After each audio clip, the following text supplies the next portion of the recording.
Before we get into the video, could everyone please subscribe to my Endless Diary Tales channel? Thank you so much. At 40, I was diagnosed with liver cancer.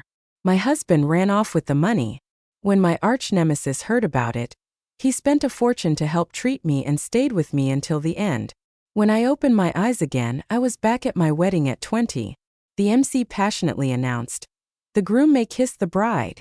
I looked at my arch-nemesis in the audience, with his dyed yellow hair, cigarette in mouth and devil-may-care attitude. Suddenly I dashed toward him. "You want to kiss me?" He was stunned, even dropping his cigarette. "Messing with me? No, I don't believe you." I grabbed his collar abruptly. Amid the gasps of the crowd, I kissed him, back to being 20 on my wedding day. My mom walked into the room. "Joanna, they're almost here. Have you finished your makeup?" I looked at myself in the mirror. My hair was thick and black, my skin fair and rosy, completely unlike the pale, gaunt look I had later after the treatments. "Why aren't you talking?" She frowned. I snapped out of it and looked at her. In my past life, she favored his power to get Tony's dad to arrange a job for my brother. She knew Tony was a womanizer but still pushed me into marriage with him. After the wedding, Tony started cheating and abusing me. My mom kept asking me to endure it and even threatened to cut ties with me if I wanted a divorce. "Almost done," I replied. "Well, I'll go entertain the guests. It's gonna be quite the turnout." After she left, I sat in front of the mirror and slowly picked up a lipstick. Suddenly, there was a noise from the window behind me. I turned to look. Standing by the window was a guy, hands in his pockets, leaning against the tree. His eyes half-lidded and full of mischief. Seeing me, he paused, then returned to his usual expression. "Dressed up, huh? Not bad for a chubby girl." My heart skipped a beat. Nick, my arch-nemesis, the one who took care of me until I died from liver cancer. Back then, I thought he was here to cause trouble, and I pointed at him, telling him to get lost. But now, looking at this face 20 years younger, I couldn't say a word. Mom walked in again. "Joanna, you..." She stopped, seeing the guy outside the window. "Nick, you little punk. What are you doing by the window? If you dare ruin Joanna's wedding, I'll shout at your house." Saying this, she closed the window, pulling me aside. "What did he say to you?" "Nothing. That punk has been trouble since he was a kid. His dad's in jail, and he's a good-for-nothing too. Stay away from guys like him." I stayed silent. She didn't know the good-for-nothing punk went on to become a top entrepreneur in the country. I looked out the window, but he was already gone. Suddenly, the sound of firecrackers started. The groom's party was here. Mom had a fawning smile, and my brother Charles hurriedly put me in the car. They couldn't wait to see me married off. Tony blocked the crowd with a shy smile, a picture of a caring, gentle husband. Back then, I was deceived by this look of his. I married him before finishing college and even dropped out to become a housewife at his urging. Setting the stage for all the future tragedies, among the bustling crowd was a girl in a white dress staring at me with a tense face. I avoided her gaze. Once in the wedding car, I asked Tony, "Who's the girl in the white dress?" "A classmate," he replied. "You close?" "No, just classmates." I gripped my purse tightly. In my previous life, I believed his lies until she came to my door with a baby, and I realized I'd been deceived. It happened more than once in the following 20 years. Surrounded, I arrived at the wedding venue. The ceremony proceeded step by step until finally, the MC's voice rang out. "The groom may kiss the bride now."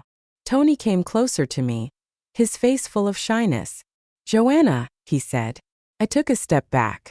Tony froze, so did the audience. Mom whispered urgently from behind me. "Joanna, what are you doing?" Charles was equally anxious. "Be proactive." I looked toward the crowd. Among the heads, Nick's yellow hair stood out. He had a cigarette in his mouth, all devil-may-care, but his eyes were intensely fixed on me, almost like they were shining. Before I died in my past life, he looked at me the same way. Back then I was a coward, afraid I couldn't make him happy. If I got another chance, I wouldn't just watch him marry someone else. He had started his business from the bottom and made his way to the top, but he never married. It was only then I realized he had been waiting for me. Seeing me not moving, Charles shoved me. Tony reached to steady me. "Joanna, don't be shy." He smiled. But all I saw were the 20 years of cheating and abuse to come. I shook off his hand. Amid the confusion, I rushed off the stage and stopped in front of Nick. I raised my head. "You want to kiss me?" He was dumbfounded, dropping his cigarette. "Messing with me? No, I don't believe you." I grabbed his collar abruptly. Amid the gasps of the crowd, I kissed him lightly. Nick's tense body seemed to switch on. He held my waist and deepened the kiss. Mom reacted first, rushing over and cursing. "Joanna, what are you doing? Acting shamelessly and disgracing yourself?" She grabbed a bottle nearby, ready to hit me. "You shameless woman. Today I'll set things right." The moment the bottle flew, I instinctively closed my eyes. Nick stepped forward to shield me. Charles took the chance to grab my arm. "You really are a disgrace, kissing another man at your wedding." Nick wrenched his arm away. "Let go!" He yelped in pain and let go, and Nick immediately protected me behind him. Tony stood on the stage, his face full of unwillingness and grievance. "Joanna, why? Wasn't I good to you? I bought you the biggest diamond ring, planned the grandest wedding. Why did you do this to me?" His parents also started wailing. "Joanna, we've treated you so well. Why are you embarrassing us like this?" Everyone was gossiping, their looks either disgusted or contemptuous, as if I were the worst criminal. Only the girl in the white dress finally laughed. Nick tried to shield me from everything, but I patted him, signaling not to worry.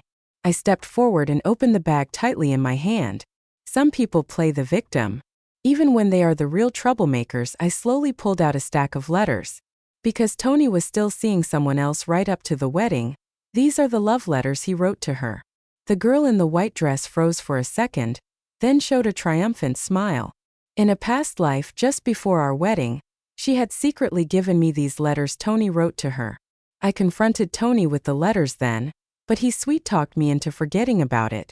This time I read the letters aloud in front of everyone. "Since we parted yesterday, I've been missing you terribly. Your voice, your scent, your body."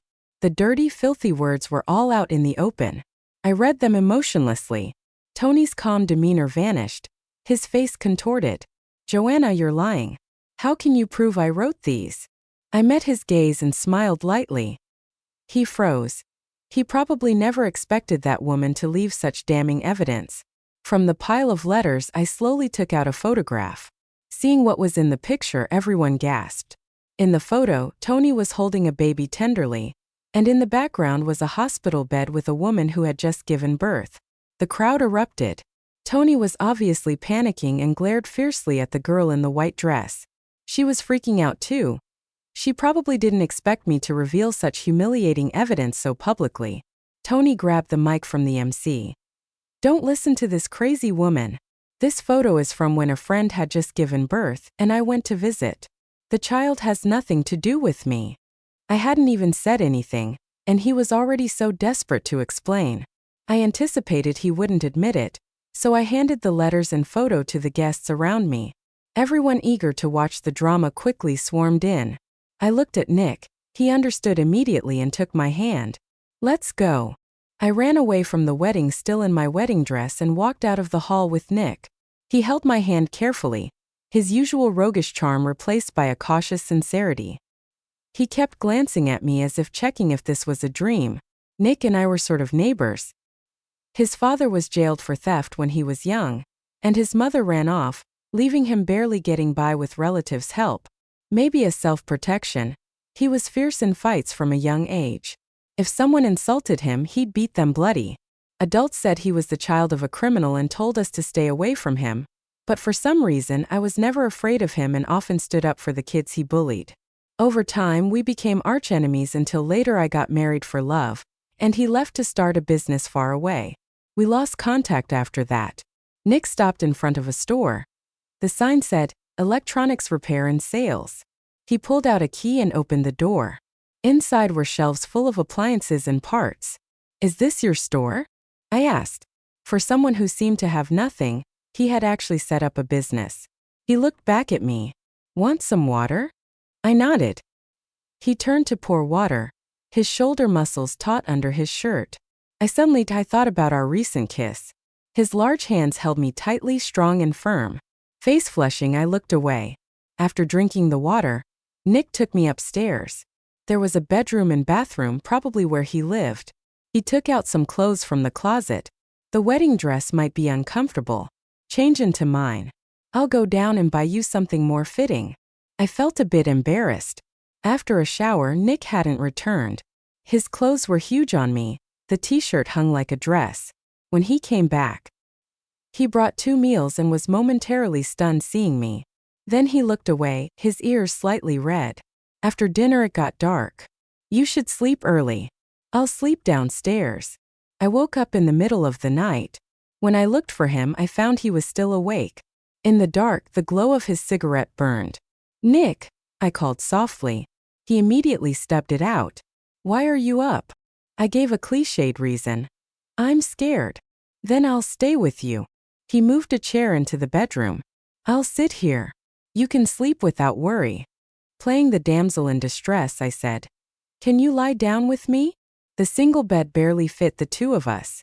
Nick hesitated. I'm really scared. He gave in and lay down on the edge, keeping his distance. My fingertips touched him, sending him bolting upright.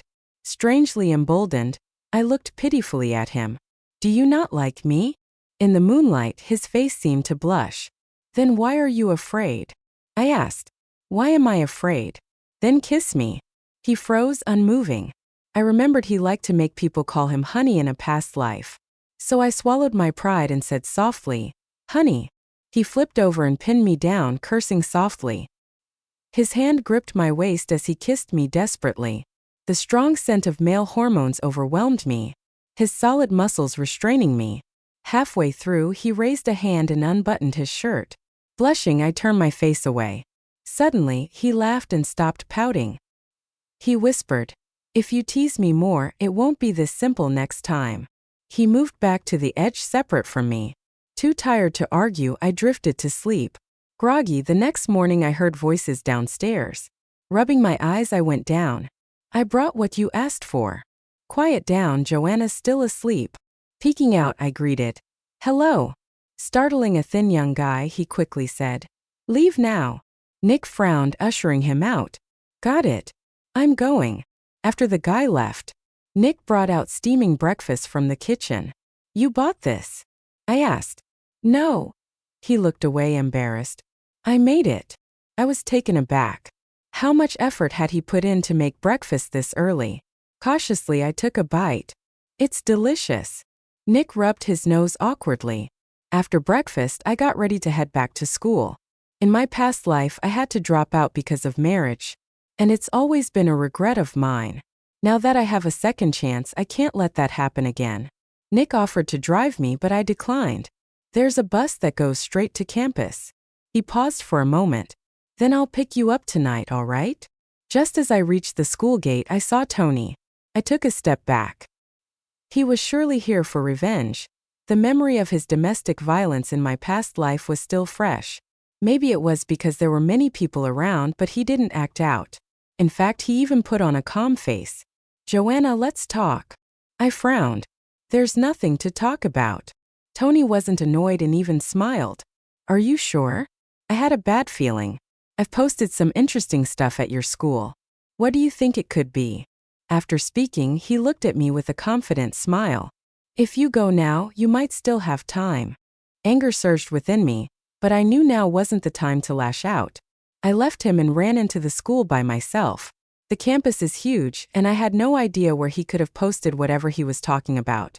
While looking frantically, I saw a group of students gathered in front of the teaching building. Someone noticed me. Hey, isn't that her in the photo? Yeah, it's Joanna from the math department. The crowd murmured but left a path for me. I walked forward slowly and looked up. Posted prominently in front of the busy teaching building were photos of me. One was of Nick and me kissing at the wedding yesterday. My finger trembled as I looked at the other one. It was a nude photo of me. I ripped the photos down furiously. Next to them was a written complaint, but my mind was blank, and I couldn't focus on the content. Just then, a teacher from the administration office hurried over. She took down everything, dispersed the onlookers, and escorted me away from the scene. In the office, several teachers sat in front of me. Joanna, we heard what happened yesterday. I didn't respond. Seeing that I wasn't reacting, she exchanged glances with the other teachers. We read the complaint letter too. It won't be good for you or the school if word gets out. The school will handle this. Don't worry and just focus on your classes. I was stunned. What did the complaint letter say exactly? She pressed her lips together. It's nothing. What does it say? Another male teacher couldn't hold back. You know, young ladies should be modest. Do you really need it spelled out? It says you were fooling around and then you ran away with someone else at your wedding. Our city isn't that big. Word has spread. Where's the complaint letter? I'm calling the police. The male teacher got even angrier. You weren't careful. And now you want to call the police because someone told the truth about you? Someone? Do you know who that someone is? It's my ex-fiancé. He cheated on me, and now he's the one accusing me of being unfaithful. Does that make any sense? The male teacher sneered.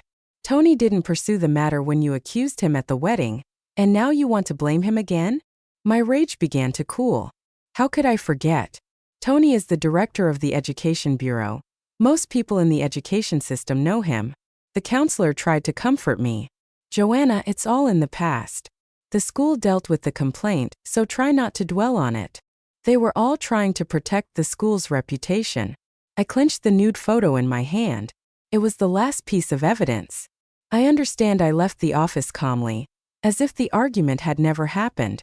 I should have known someone like Tony would never let me go after I eloped from our wedding and exposed his infidelity.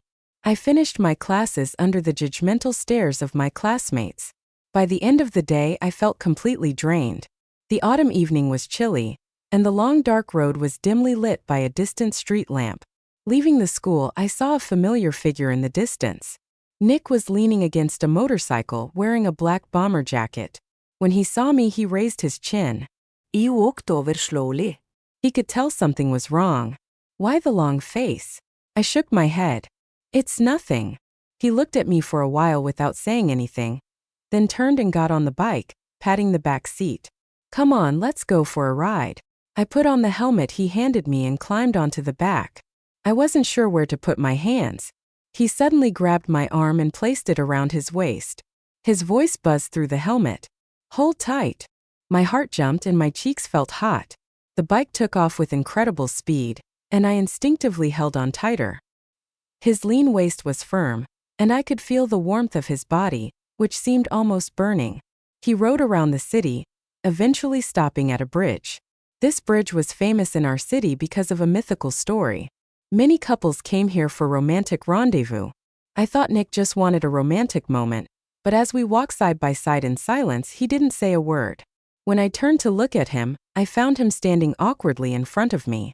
Joanna, he said. I was taken aback. He rarely called me by my name. Did Tony say something to him too? What's wrong? He licked his lips and pulled something out of his pocket. Suddenly, he got down on one knee in front of me and opened a box. It was a diamond ring. I was stunned. Joanna. He said my name again, slowly and sincerely. Will you marry me? I couldn't respond for a long time. He thought I was shocked and continued. You were willing to leave the wedding for me. I won't fail you. I might not be able to give you a luxurious life now, but I promise you'll never lack for anything. What others have, you'll have, and what others don't, you'll have too. This man stayed on one knee, rambling as if he wasn't tired at all. It would be a lie to say I wasn't moved, but all I could think about was Tony's accusations and that nude photo. I didn't know when it was taken, and I didn't know if Tony had more like it. They were ticking time bombs, so I couldn't say yes. Now, Nick, I called softly. He looked up, the fearless guy now filled with anxiety. I took a deep breath. I can't marry you right now. The night wind blew from the lake, chilling to the bone. His eyes, which seemed to sparkle, dimmed instantly. After a while, he asked, why? This was between Tony and me. I didn't want to drag him into it. I didn't answer directly. Can you give me some time? He stared at me for a moment. Long time.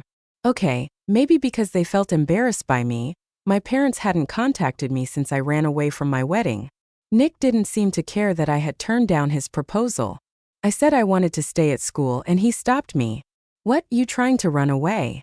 No, I just think it's more convenient to stay at school. He bent down, cornering me against the wall, his voice low. Joanna. My ears felt hot. We've hugged, kissed, and slept on the same bed. So what are we now? My face grew hotter and I shook my head. He smirked. Engaged couple, got it. You're my fiancé. Eventually, under Nick's insistence, I agreed to stay at school during weekdays and come to his place on weekends. The rumors at school about me slowly died down, except for the occasional pointing and whispering. It hardly affected my life. Having gone through hardships and turmoil in my past life, this was nothing. I just needed to study hard, get my diploma, and pursue my dream of becoming a teacher. Never to repeat the same mistakes and become a housewife dependent on others.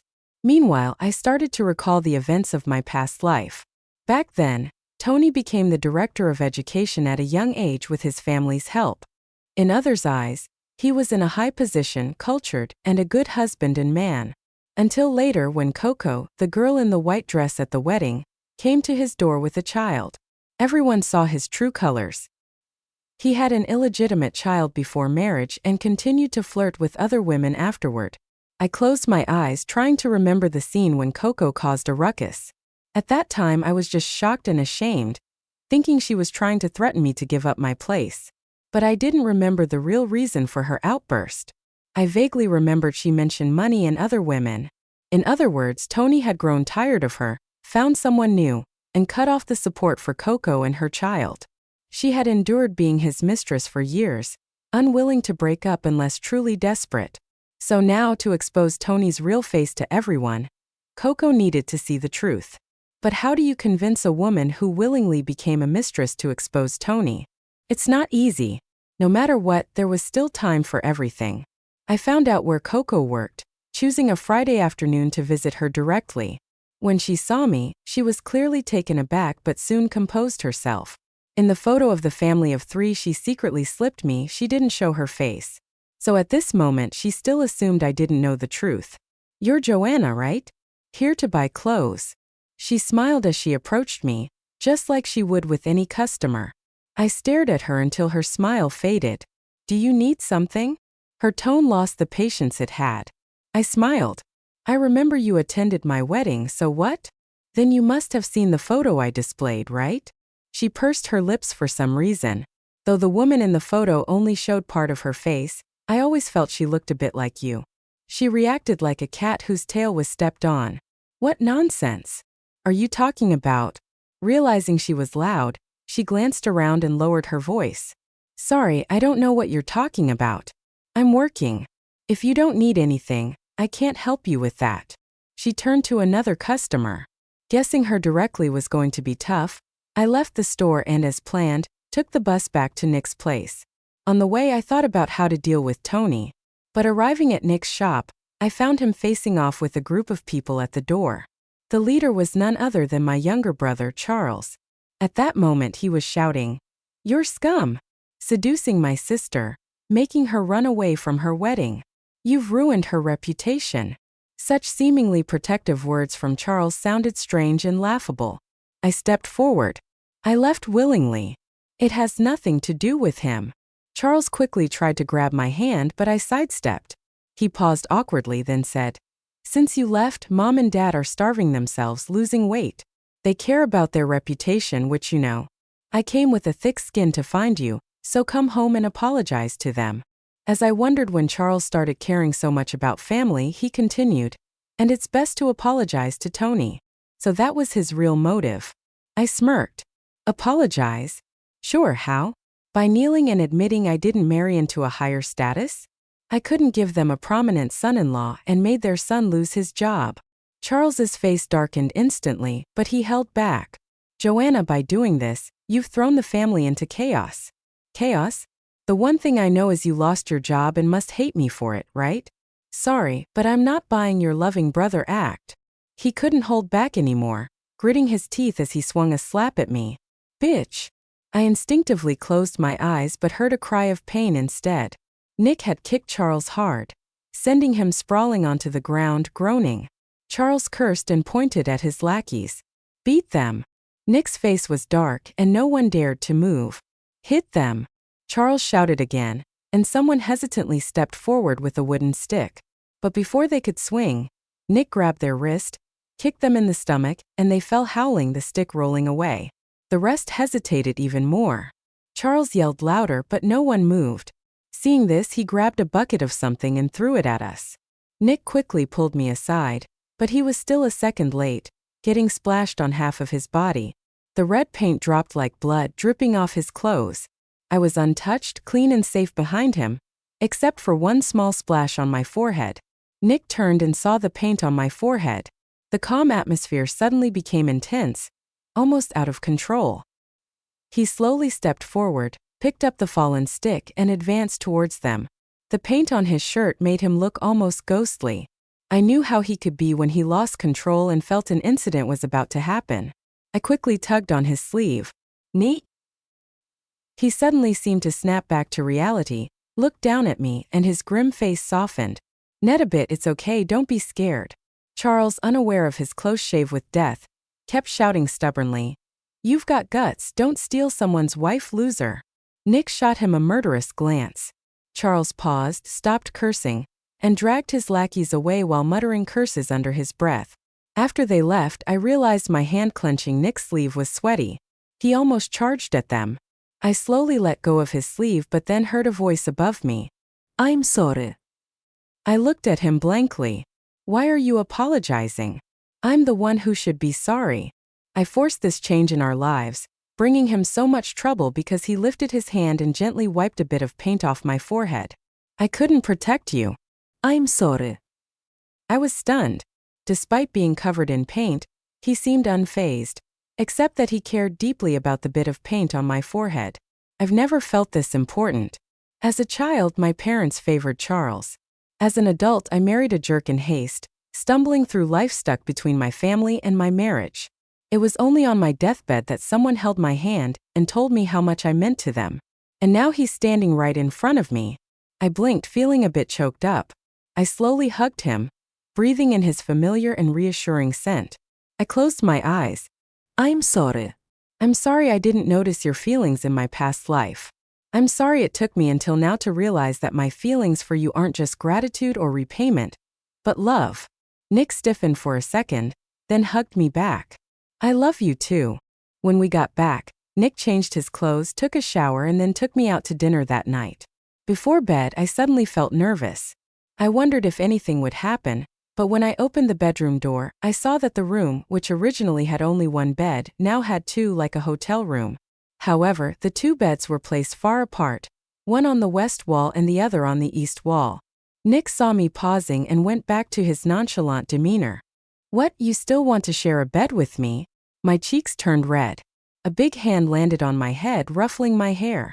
"Don't worry, I'll be yours sooner or later." I pushed him away, blushing, and climbed into bed. Maybe I was just too exhausted because I quickly fell into a deep sleep. Half asleep, I heard some noise downstairs and woke up suddenly. I called Nick softly, but there was no response. In the moonlight, his bed was empty. Maybe he went to the bathroom. I didn't know where the hallway light was, so I groped my way downstairs towards the noise.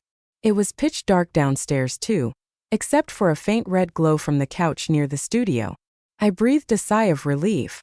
Nick, hearing my voice, quickly put out his cigarette and turned on a nearby lamp.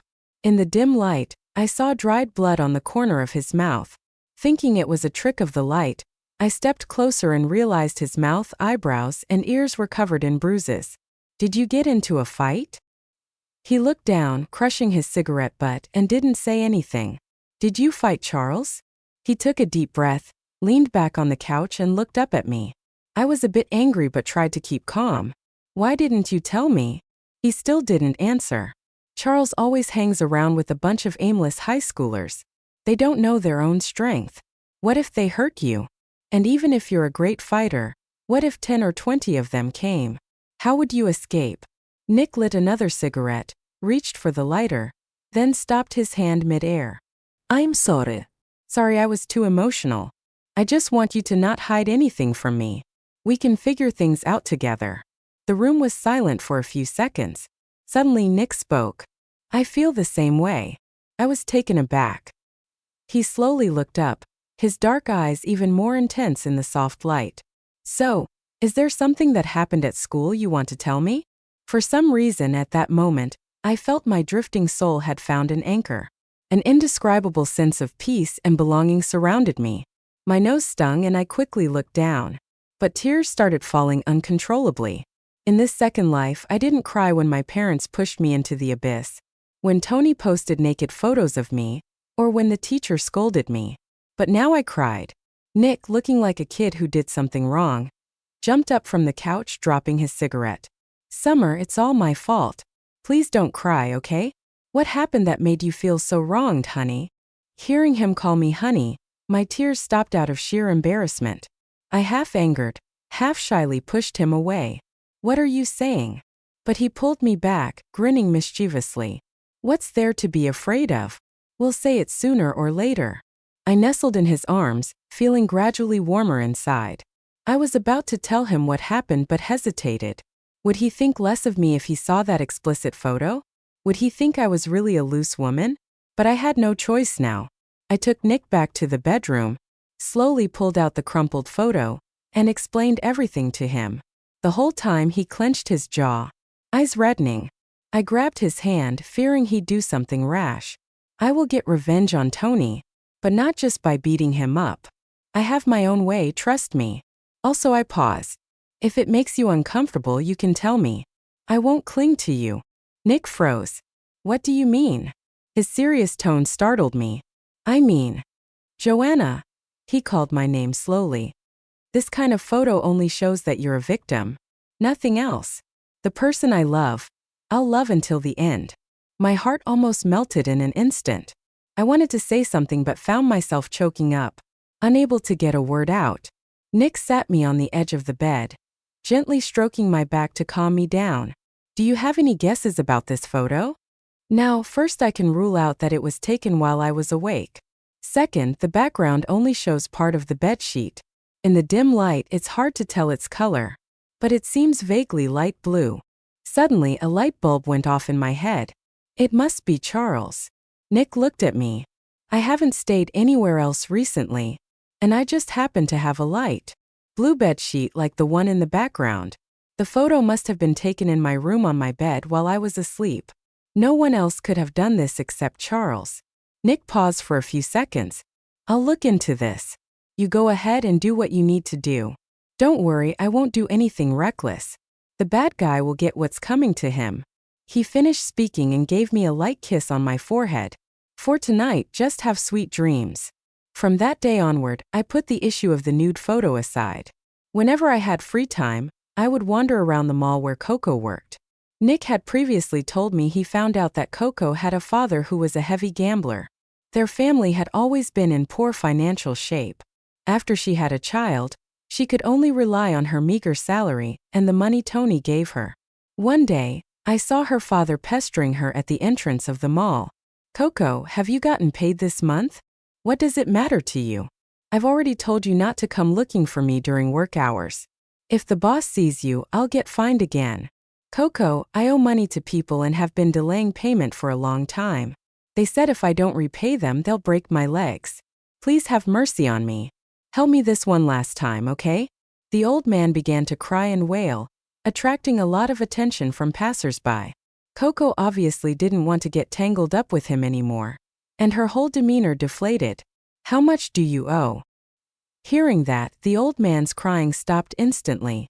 Not much, just 2,000. 2,000 was a considerable amount of money at that time, and for the old man to say it wasn't much showed he had lost a lot before. I haven't been paid yet. I'll give you the money at the end of the month. Can you talk to your boss about getting an advance? I told you I don't have a penny. The old man immediately shut up. After dealing with the mess, Coco went back to work looking drained while the old man left humming a tune. I suddenly got an idea. I went to a phone booth and called Nick. Did you say before that Coco has a father who's addicted to gambling? Yes, why? Can you arrange for someone to play with him? I paused and lowered my voice. Play. Nick clearly understood what I meant and chuckled softly. You've got some wicked ideas, but I like it. My cheeks flushed. He hadn't changed a bit with his roguish behavior, even flirting over the phone. I hung up and went back to class as usual. I knew this kind of thing required patience. It's like blowing up a balloon. waiting for it to slowly expand until it reaches its limit, and then it bursts entirely. Until then, everyone thought life was calm, including Tony.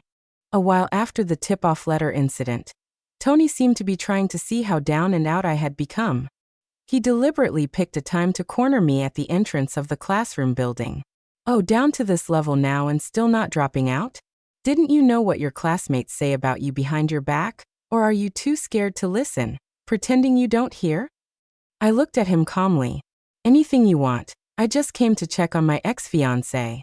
I mean my ex-fiancée-to-be. And to let her know I'm getting married again.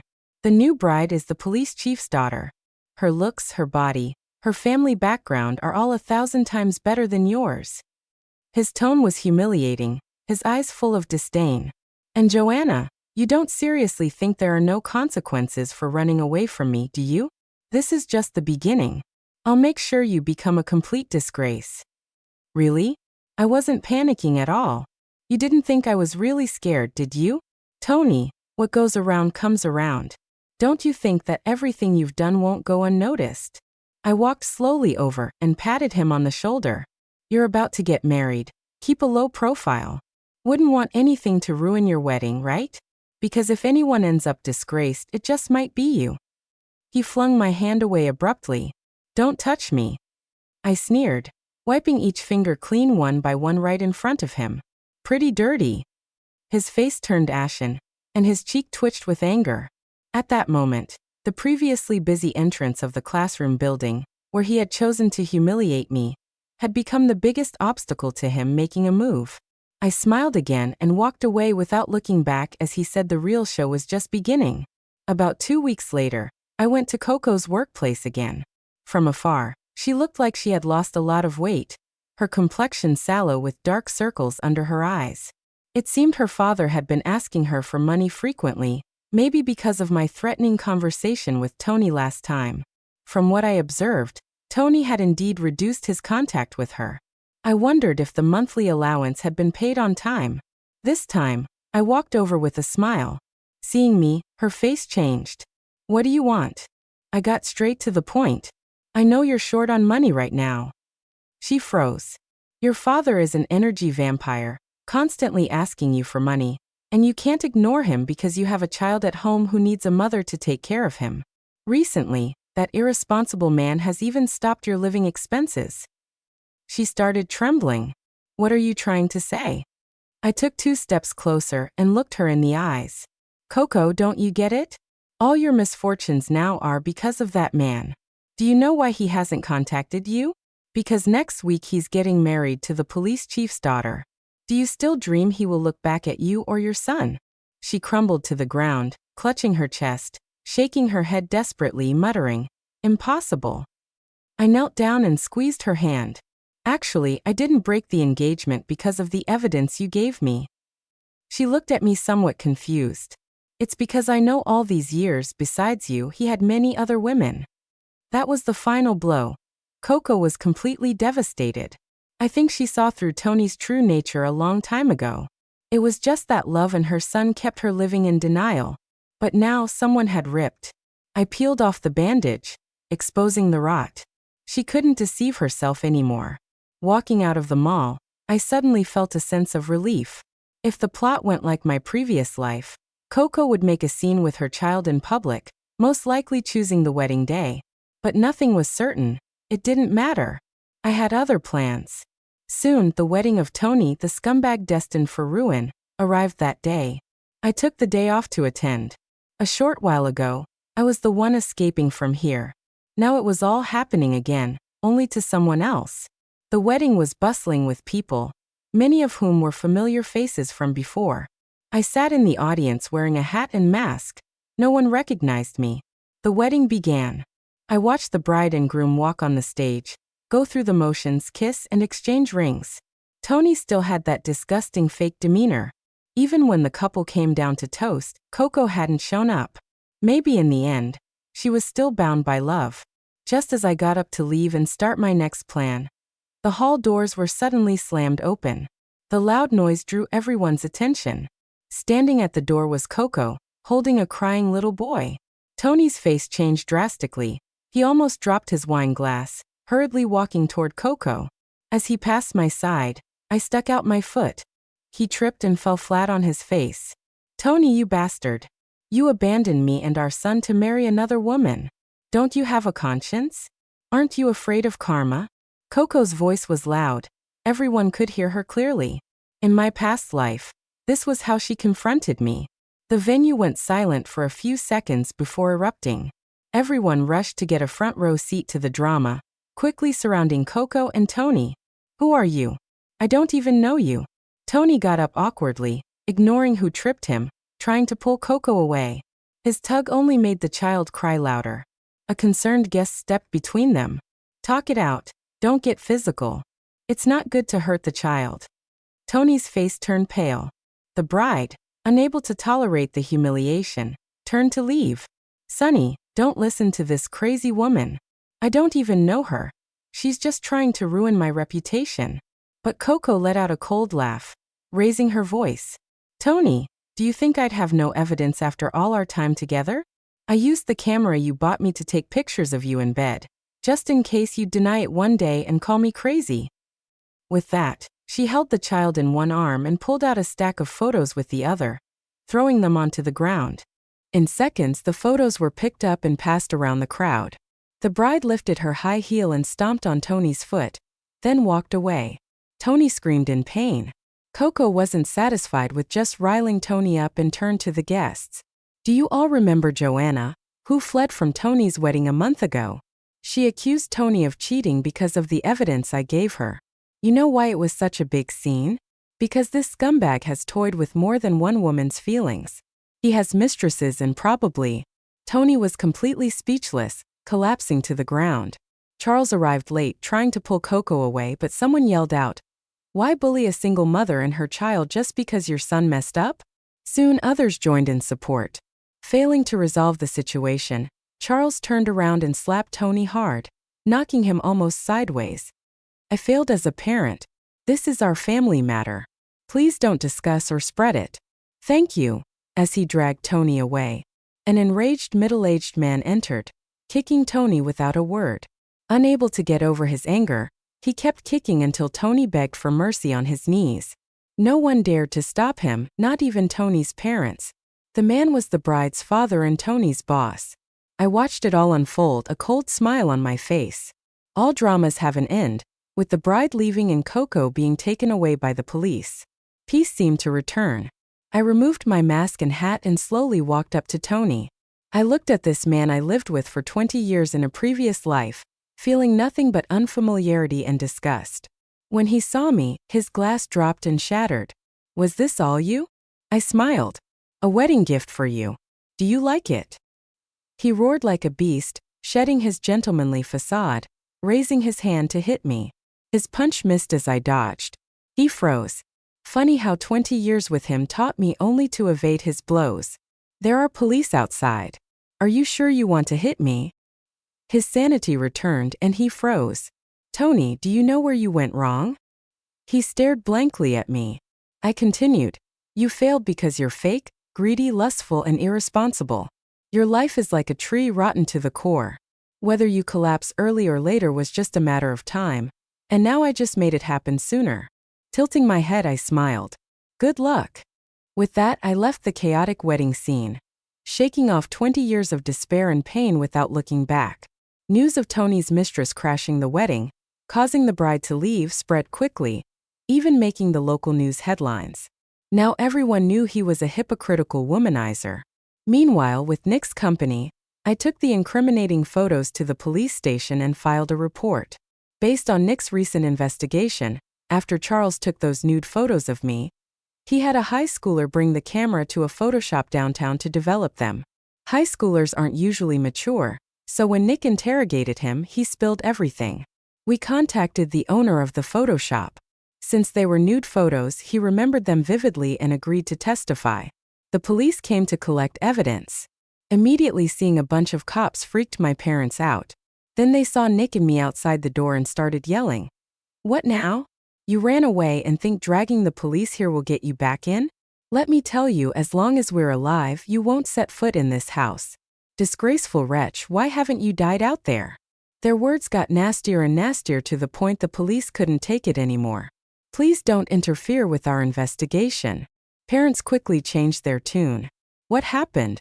The police didn't answer immediately but instead asked, which room does Charles sleep in? My mom pointed, then kept questioning. The police didn't say anything more and went inside, closing the door to search. Fuming, she glared at me. You little tramp. Why is there always trouble when you show up? What did you do this time? Nick gripped my hand tightly, obviously holding back his anger. I stayed calm. Wait and see. You'll know soon enough. I initially thought the police just needed to find the camera and rolls of film to nail Charles, but for some reason they spent a whole hour searching the room. When they finally emerged, they were carrying 2 large boxes full of CDs. My mom sensed something bad and screamed, trying to block the cops from taking the stuff. I'm warning you, touch me again and it's assault, I said. She shut up instantly. When the police got close, I asked quietly, what are those? We thought this kid taking nude photos of his sister was sick, but it turns out he's been making porn vids starring himself. We don't know if these have any drugged girls in them either. We'll check them back at the station. I was stunned but said, what if he runs? Don't worry, we've got people on him. He'll be in custody within half an hour. All right, thanks. After the cops left, my mom cried and cursed me from the floor. They must have overheard the cops. Even my usually silent dad spoke up quietly. Joanna, you brought the cops. Can't you do something? He's your brother, your flesh and blood. He had never spoken to me this nicely at this moment. For the sake of his son, he ditched all dignity. I knew that if I asked him to trade his life to keep his son out of jail, he wouldn't hesitate. He is not my brother, I smiled. He is just a beast. His face turned dark, but I kept smiling. So why do you plead for a beast? With that, his demeanor changed. He and my mom began cursing me together. I was used to it and didn't care at all. They'd lost their precious son. Their remaining years would be filled with pain and despair. When we left, Nick held my hand tightly. I thought he was worried, so I said, don't worry. But he shook his head and looked down at me. His eyes had lost their usual carefree look, replaced with deep love. I just think you're stronger than I imagined. Really? Sometimes I feel pretty weak. He laughed. No problem. I'll always be here to protect that weak side of you. It wasn't a grand romantic line, but it made me feel secure. Just like his calloused hand holding mine, strong and dependable. That night, Nick proposed to me again. This time I said yes. As the ring slid on my finger, I'd never seen a diamond so dazzling. The next day, Nick dragged me to get our marriage license. We need the household registry. He pulled a book from a drawer and tossed it on the table. What's this? It was my household registry book. Where did you get this? Don't ask. Come on. I suddenly remembered the skinny guy sneaking in to deliver something on my second morning at Nick's. Could it have been then? Did you have someone steal it? It's not stealing, just borrowing. It's been returned. I smiled silently and grabbed his hand. So he'd planned to marry me that early. I remembered Nick in my past life by my hospital bed, reminiscing. He talked about falling for me but never daring to confess, and then watching me marry someone else. Such regrets in a short lifetime. Now that regret ends as we get that red certificate. I thought of the first time I saw him when we were kids.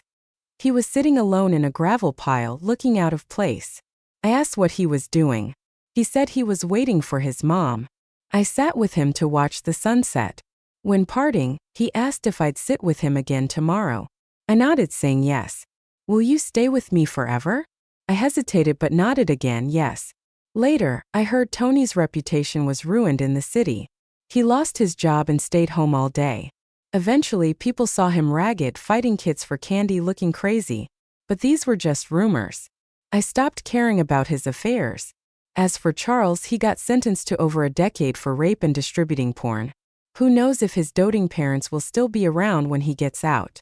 The next year, I graduated and got my diploma. Nick's shop was doing well, and he even hired a few staff, but he seemed to have something on his mind, always looking preoccupied. One night, he finally said, Joanna, I want to move south. I feel there's a bigger world there. Even though I married him in this life, his career aspirations didn't change. Well, if you go, I'll go with you, I said. Wherever you go, I'll follow. Soon after, we transferred the store and left with our savings and a few belongings on a southbound train. The night was deep, and the train plowed through the dense fog with a loud rushing sound. Are you scared? Nick asked me, leaning on his shoulder.